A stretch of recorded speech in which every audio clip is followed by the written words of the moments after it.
Hello guys, girls and everything else. This is another Cargo Pants video and this time I'm going to make a guide for Pathfinder 2nd Edition Dungeon Masters. I mean Game Masters, sorry. Yeah, before I called Dungeon Masters from D&D Game Masters and now I called the Game Master Dungeon Masters. Yeah, it's kind of confusing, but the most important thing for Dungeon Master is to know the group. So yeah, just find a group that sits well with you.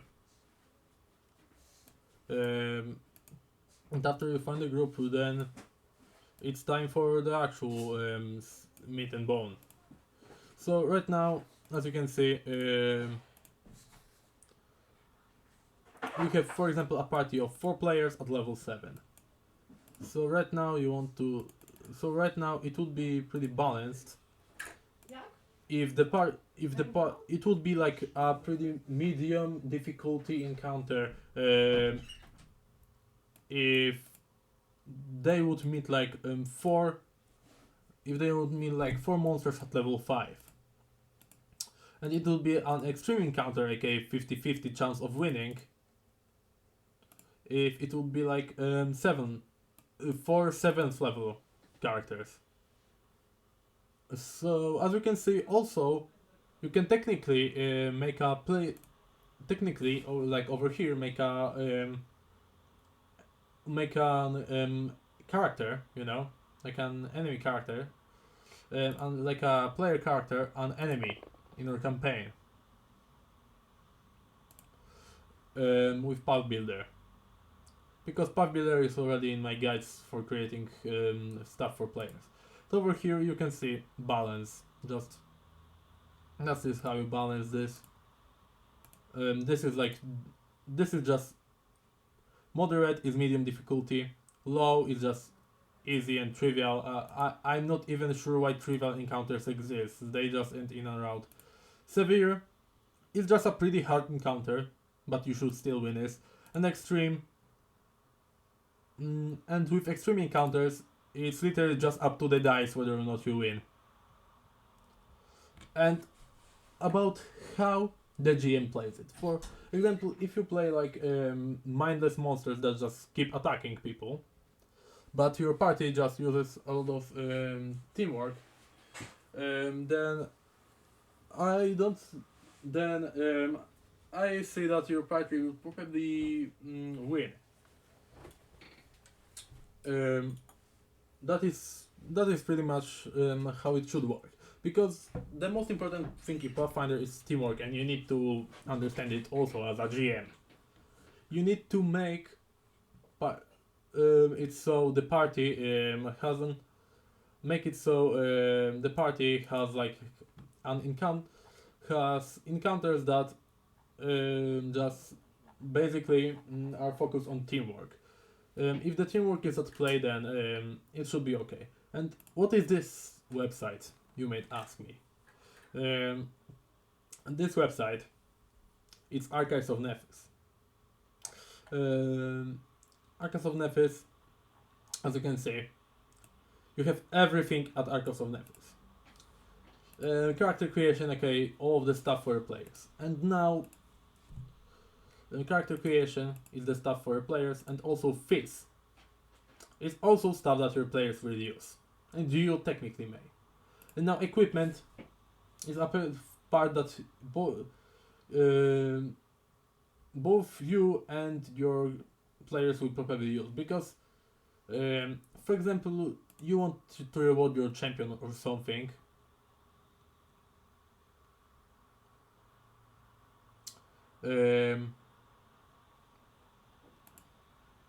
Let's say you want to reward your champion with something.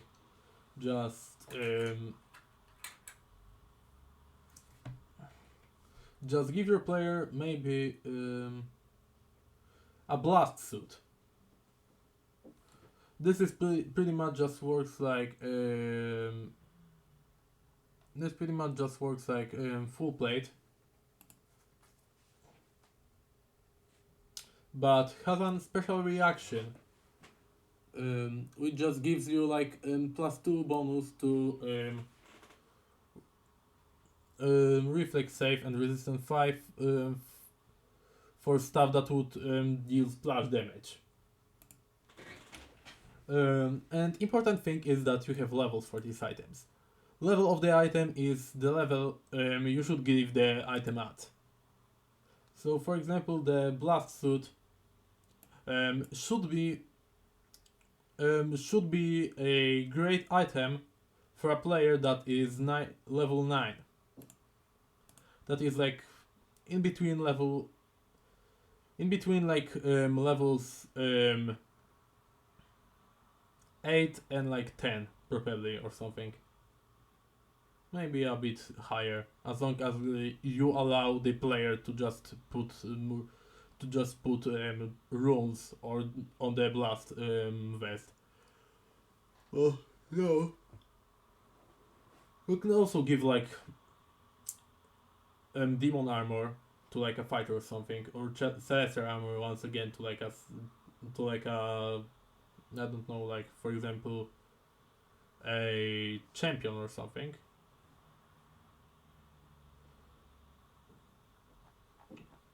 So just remember, as long as you follow the level guidelines, it should all be fine.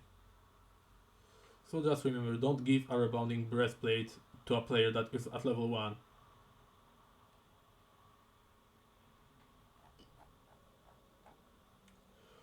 Okay, so I'm kind of tired. Also, same can be given with, let's say, weapons. Equipment, weapons. Once again, you would probably give magic weapons to your players, and remember, beast guns are given to just like beast gunners if you get like a beast gunner dedication.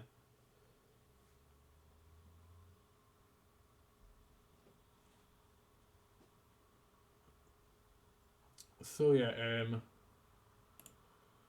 over here, for example, fish hook. Title fish hook.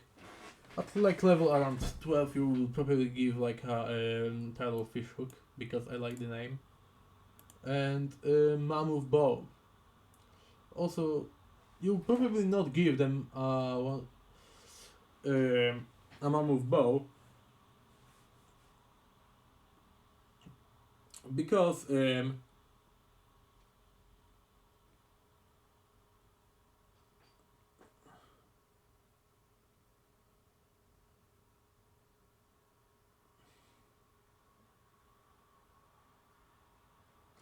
so see, this is like purple, aka unique. Purple things, unique things. There's just only one of these things in existence. So just remember that. Over here, title fish hook, you should not really be just giving people that randomly. But this is rare. AKA there are probably like 1,000 of these fish hooks or something. And uncommon is a thing that you can restrict players from having. But you know, you can restrict players from having because it's uncommon, but you know, so it's not at random shops, but you know, your players still should be able to like take this. Literally, and it's some because magical items should be given to players, but you know, mm,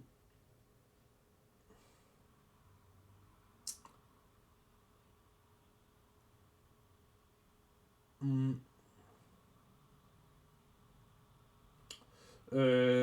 just remember not to just overgive them. When you give a player something,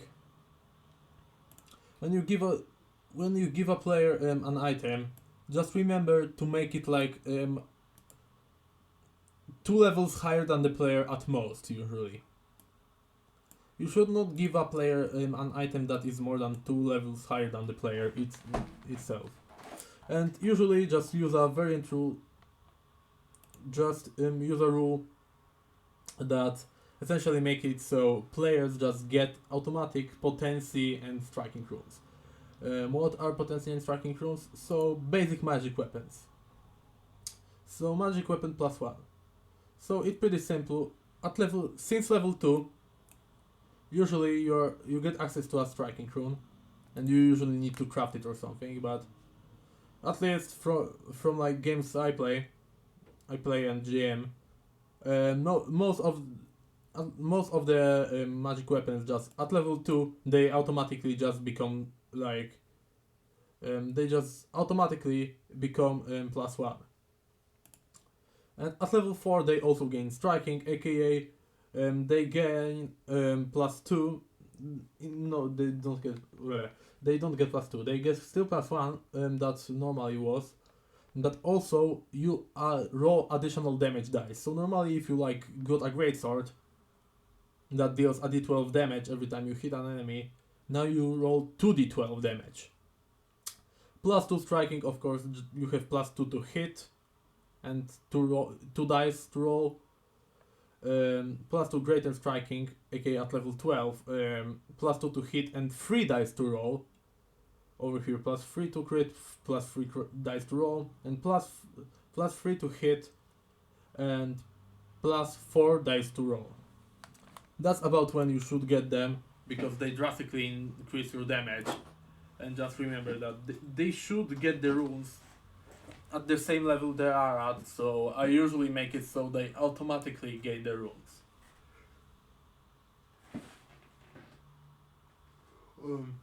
That they automatically just get the rules without spending any money on the runes. So yeah. Remember also bonuses don't stack. You can have bonuses don't stack from let's say a magic item bonus. You take only the higher bonus from a magic item, and circumstance bonuses, you get only the higher one of the circumstance bonuses that you have. So bonus from magic item, for example, +3 to hit and +2 because the enemy is flat-footed, then it's still +5. But let's say that you have like a spell that gives you +1 circumstance bonus to hit, and also have like a for example something else, some item that makes you like +1 to hit with swords. You will still just get +5 to hit out of these bonuses, because the higher one of the item bonuses, 3 is higher than 1, so this is the higher item bonus, so +3, and out of circumstance bonuses, 2 is higher than 1, so +2 from that, so just +5 overall bonus. So yeah, that's essentially how it works.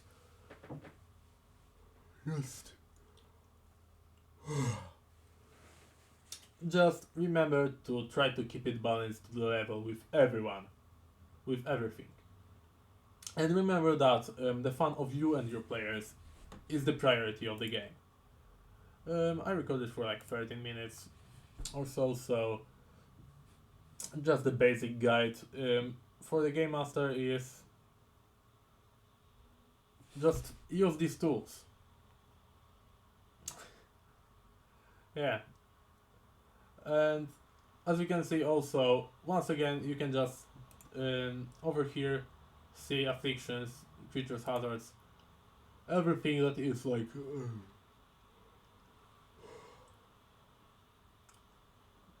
you have like creatures, so so remember, over here is the creature level. So yet again, just go to the yet another Pathfinder Pathfinder second edition encounter calculator, and just it's a 1/5 level creature. It's not enough. If you want like this, then just put 8 Aasimar Redeemers if you want this to be an extreme encounter. Though you can make a whole party of Asimar Redeemers like this if you want this to be a murdered encounter. Your party should probably blast through it and not really feel a single a single scratch, and not and feel like the whole encounter is as scratch if they work together. The best part of Pathfinder is that they can work together. The players can work together and stuff like this. So also, I think about illusion of choice. If everyone just complains, I always need to turn into a dinosaur to deal the maximum amount of damage. I need to turn into a dinosaur. And something like blah blah blah blah blah blah like this. So let's just look at this. Numbers. You can see all of this stuff like this. Oh, I need to always turn into a polar bear and just like slash everyone.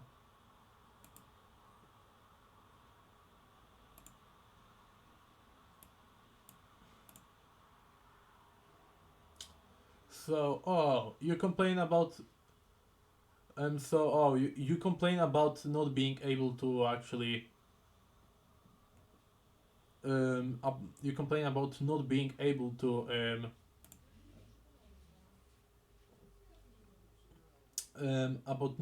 able to actually fight, to actually like deal damage or something, to actually like fight, because well I need to change into a bear every time and just deal the most amount of physical damage, and they just will keep complaining about them just not playing the character how they want, which is completely just their fault in my opinion.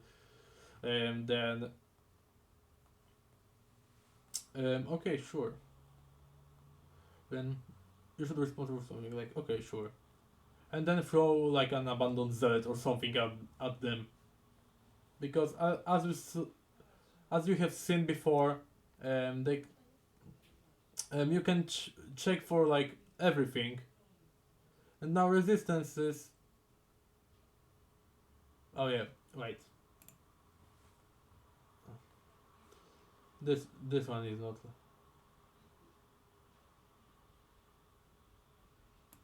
So yeah, let's do like an Anis hack instead of that. So now the druid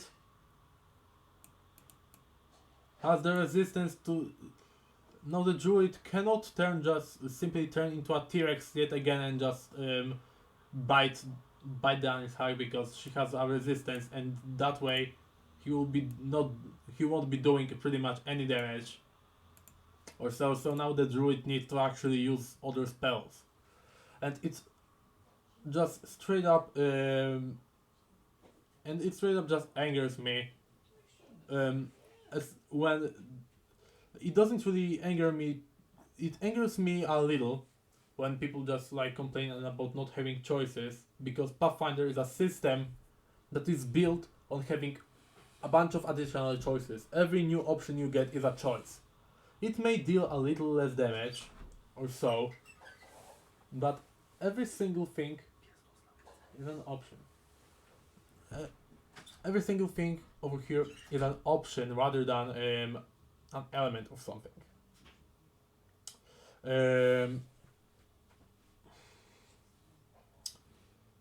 So we just have extra options. So now the hack cannot do this, and now the druid actually needs to do something.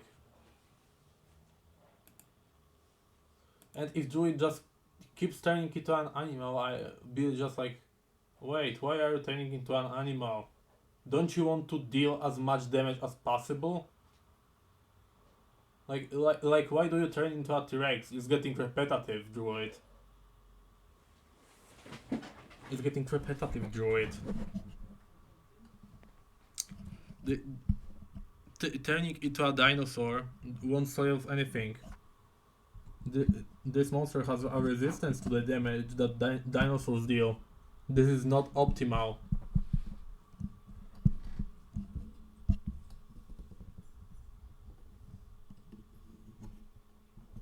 So yeah, literally just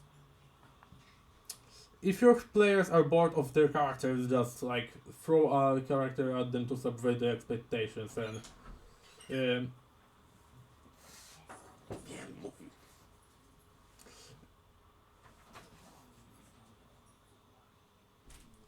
and then sorry, I forgot what I was saying because within the last 2 minutes I was interrupted 3 times. Um, so yeah, just throw enemies at players that subvert their expectations. Um, that's pretty much the most important thing. Mm, just throw enemy, just like throw an enemy at your players that will subvert their expectations. For example, like your player is tired of just needing to like mm, deal damage with a bludgeoning weapon all over again. Well, make them use the other sword that you gave them or something, or the other maneuvers. Like for example, fighter literally has a feat every level, and fighter has like 5 feats in total. That are actually just not extra choices. That are just buffs instead of just straight extra choices. So yeah, pretty simple. Um, just make them use other feats, literally. Even if you like, because quite literally, the fighter has so many options that the fighter can literally just change from from a, for example, fighter to an archer every time, and don't even make me talk about druid. Druid can fluently, if you take like some random, if you just randomly if you just randomly take a bunch of just order explorer 3 times right now, you can be both a frontliner that turns into this dinosaur, and also you can be a backline DPS that does crowd control with the part of frame order you took, for example, and with the part of leaf order you can cast Goodberry to also be a healer. So you can literally change. So you can literally switch in between every party role. You don't need to do the highest amount of damage possible at every turn. Nobody really needs to. So just remember to remind your players of that. And you can like make it so, for example, that I don't know, like the anime dream or something, maybe. That, for example, throw in the anime dream and um, let your players, for example, I don't know, just grab the thing, just be able to like, if they think about it,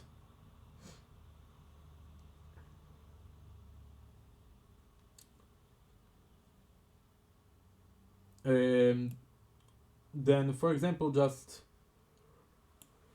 throw the like this thing and make it so they can just grab the anime dreams tendril. They can grab the nightmare tendril and like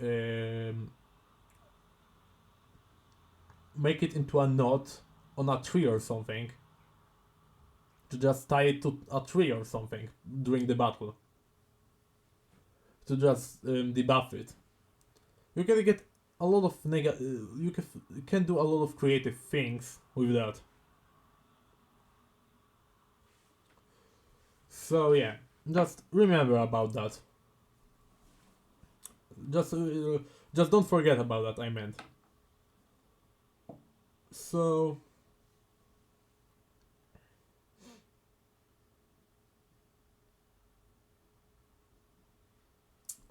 So